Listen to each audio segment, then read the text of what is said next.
بسم الله بسم الله بسم الله الدين مكبر بسم الله بسم الله الله أكبر بسم الله بسم الله بسم الله الدين مكبر بسم الله نطلع ملكنا بسم الله بسم الله بإيدين ولادنا بسم الله بسم الله نطلع ملكنا بسم الله بسم الله بإيدين ولادنا بسم الله بسم الله وأجمع عمتنا بسم الله بسم الله بحي جهتنا بسم الله بسم الله وأجمع عمتنا بسم الله بسم الله بحي جهتنا بسم الله بسم الله الله أكبر أذن وكبر الله أكبر أذن وكبر قول يا رب النصر تكبر بسم الله الله أكبر بسم الله بسم الله بسم الله أذن وكبر بسم الله بسم الله بسم الله الله أكبر بسم الله بسم الله. واقول لك الفيل طلع، الجمل طلع النخل.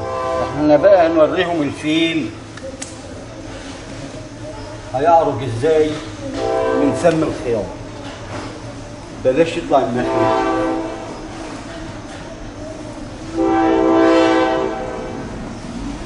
وخلقنا من الماء كل شيء. يبقى رقم واحد المثلث قائم عليه هلال ميقات، يديك 30 يوم، يشكل لنا مقلاد يسمى هلال الميقات القائم على مثلث 30 يوم.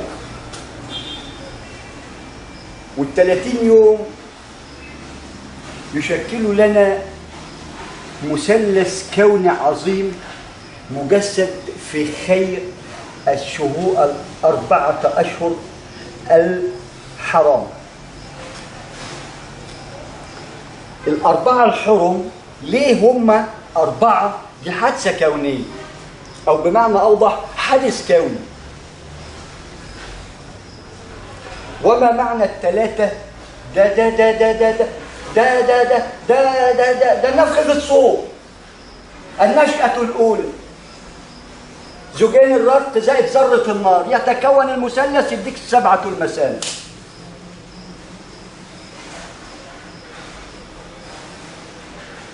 هذا المثلث. فإذا أردت أن تتدبر في المثلث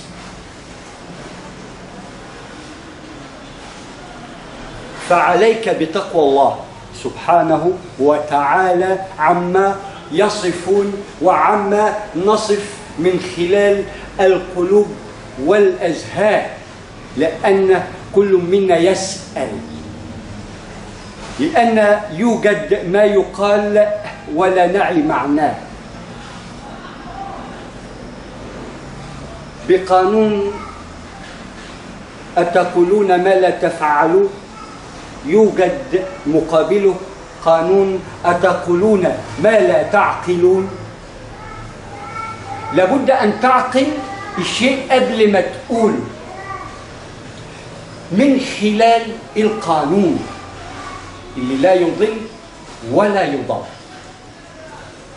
وضعه لنا قسطاس مبين في الأرض يؤدي إلى السماء، مقلاد يعني.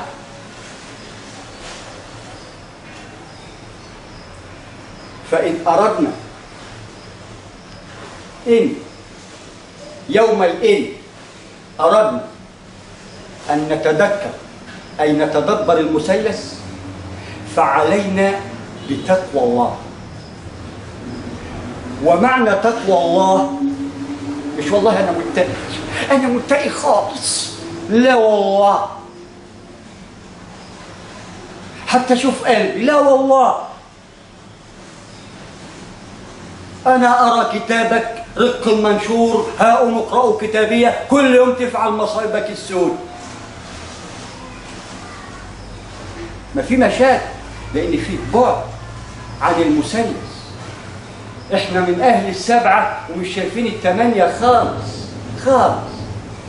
هنا شايفين الدرجة الرديئة الرفيعة ولا ندري أين الدرجة العالية الرفيعة. نحن نتكلم على الدرجة الرديئة الرفيعة ونترك النور اللي لا نصب فيه ولا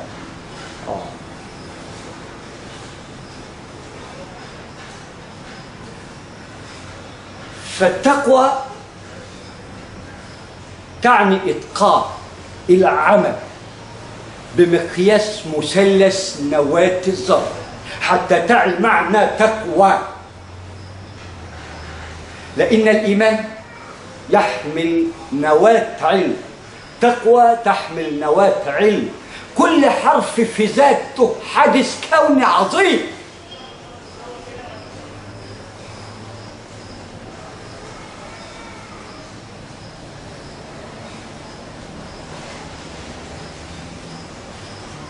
سبحانه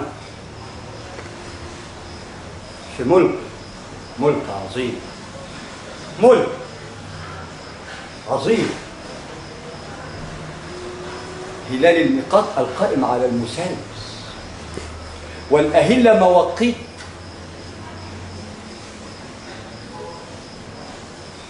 رقمية بقانون الأرقام تديك رقم واحد من الشهر. الدلالة يومين مادة سوداء، اليوم الثالث رقم واحد، تكامل المثلث تبدأ تعد الشهر، تبدأ برقم واحد.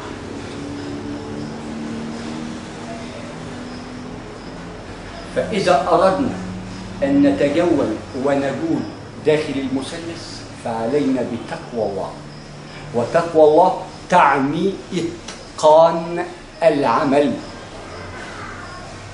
وإتقان العمل يعني التدبر في الحرف والرقم. ما احنا بنقرأ قرآن لكن لا نعي المنظومة اللي بتحملها هذه الأحرف والأرقام. هذين الزوجين يحملا فك كرب الكونين هنا بمقياس ذرة، تأثيرها قائم بمقياس مجرة في السماء، ويليه مثلث ما لا عين رأت ولا أذن سمعت ولا خطر على قلب بشر، يسمى ويضاعف لمن يشاء.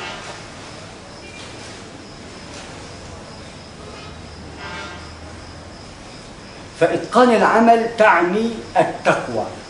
إتقان العمل بتحمل معنى مثلث نواة الذرة حتى تتجول داخل التقوى في جنة المأوى.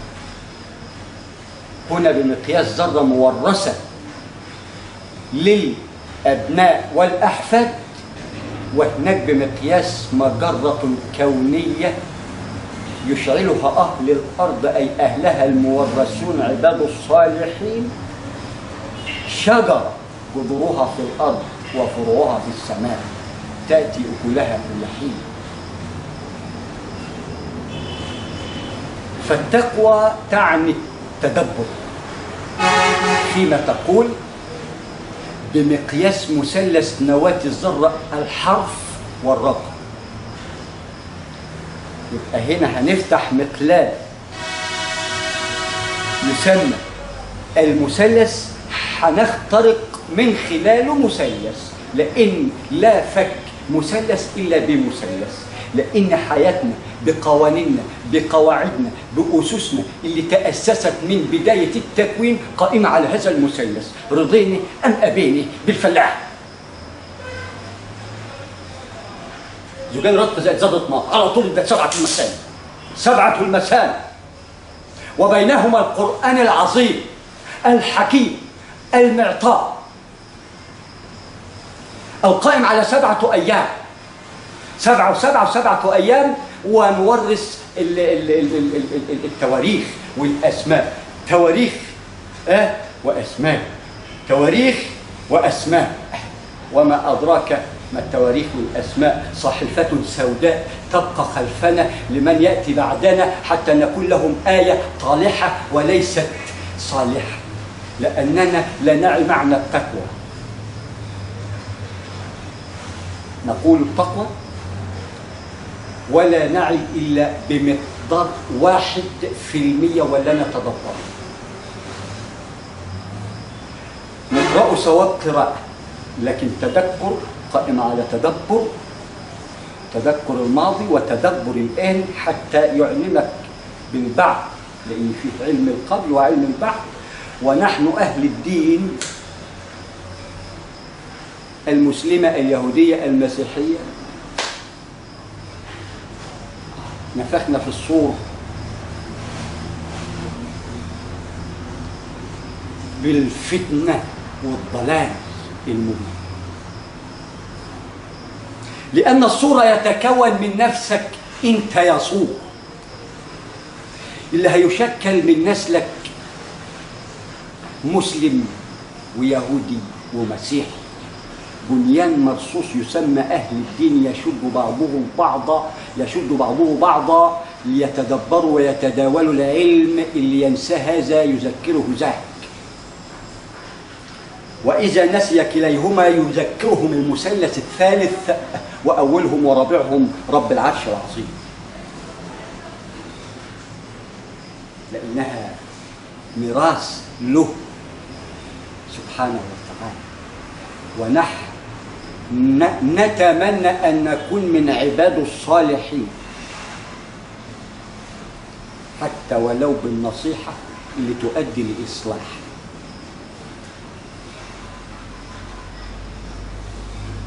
فجامعة المثلث الكوني بتقول لك يا مثلث، يلي علمك قائم على مثلث، ومثلثك أيا كانت درجته العلمية فيشكل لا مدى في هذا المثلث الكوني، إن كانت كهرباء ولا كهروميكانة ولا كهروبطيخ. فلا مرئي في هذا المثلث الكوني العظيم، وأنت تعي يا أهل اللب ما أقول، ولا أريد أن أخوض حتى لا أزعل الآخرين باللافه، اللافه، اللا تدبر، اللا تذكر، تكالب على أشياء فانية في دار الفناء.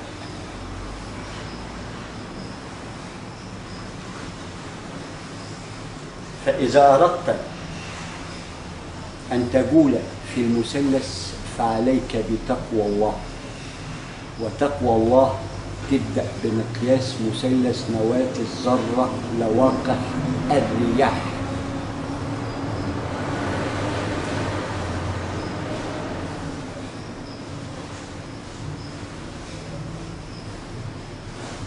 عندما تتقي رب العرش في هذا المثلث سوف تجد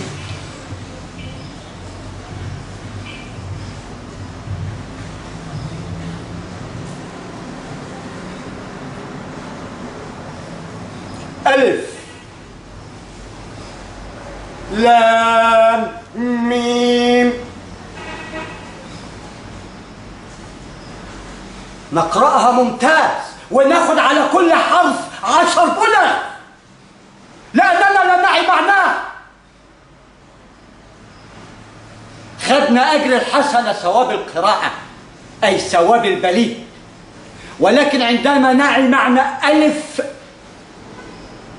فلن تحيط عن ألف، لأنه لنا قسطاس مبين ومعلوم يسمى الصراط المستقيم بمقياس مثلث نواة الذرة اللي ما عملت أيدينا خط القلم.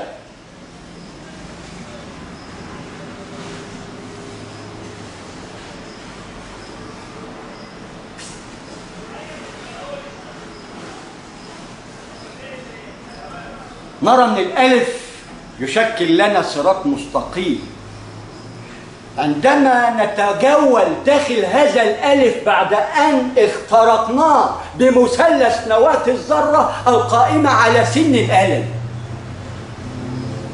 تحمل مثلث ورقة وقلم وبقف، لا يعي ما يكتب ولا يقرأ.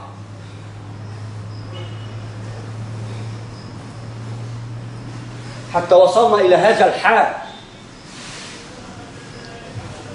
احنا عايشين حتى مطلع الفجر. مطلع الفجر ده مش ليل 60 70 فوق ال70، لا فجر بعد هذا الفجر،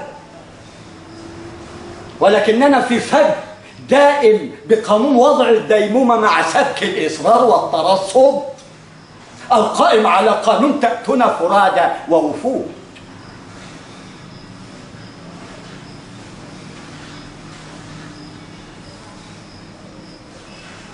فهنخترق بهذا المثلث المكون من تقوى إتقان. عندما أتدبر في الواحد لابد أن يكون له أساس، وهذا الأساس يشكل لنا زوجين رتق زائد ذرة نار كونت 7 مثانة صراط مستقيم لأقعدن لهم صراطك المستقيم.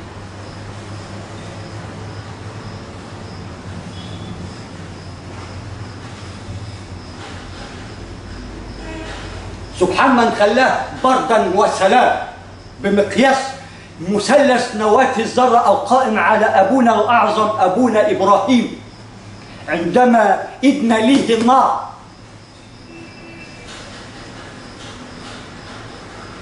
حتى نعي أننا في نار ونراها نور ولكنها نار، حسبناها نور وهي نار، تسمى ظل ذي 3 شعب بمقياس ذرة من 70 عشان تعرف ليه أعلى رقم. ما كانوا قادرين يخشوا في التريليونات، لكن هنا فيه قانون.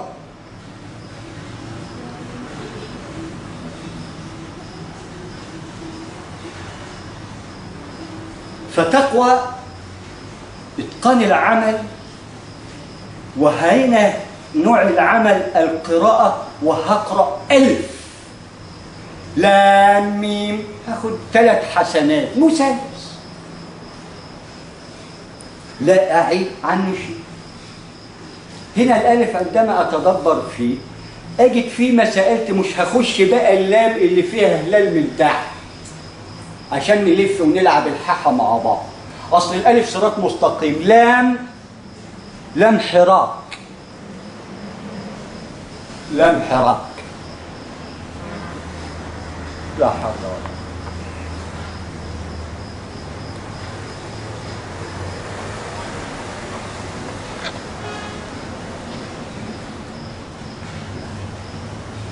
أعوذ بالله من الشياطين. بعضنا لبعض ظاهرة ونتداعى أننا لا نرى، أي ندعي أننا لا نرى ولكننا بعضنا لبعض ظاهرة، بنلعب حورين يا كيكي بالمصر.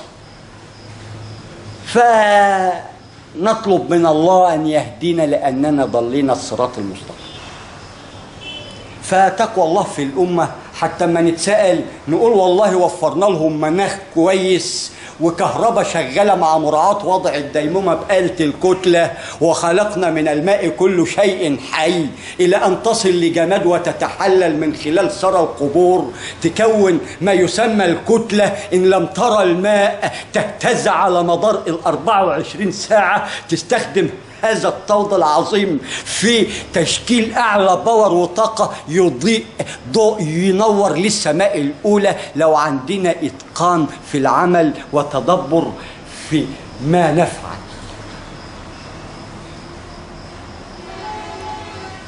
فلا حول ولا قوة إلا بالله.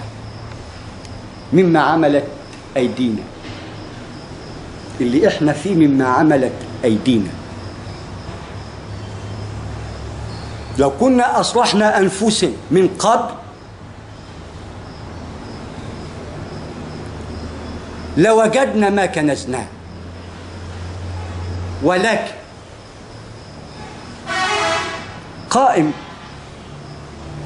حتى الغرغرة، نكنز العلم والأدب والفضيلة لمن خلفنا ونقول لهم أخطأنا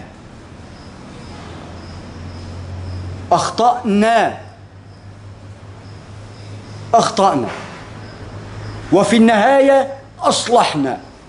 وهذا وذاك تقدير العزيز الرحيم عندما نغير ما بأنفسنا. افصل.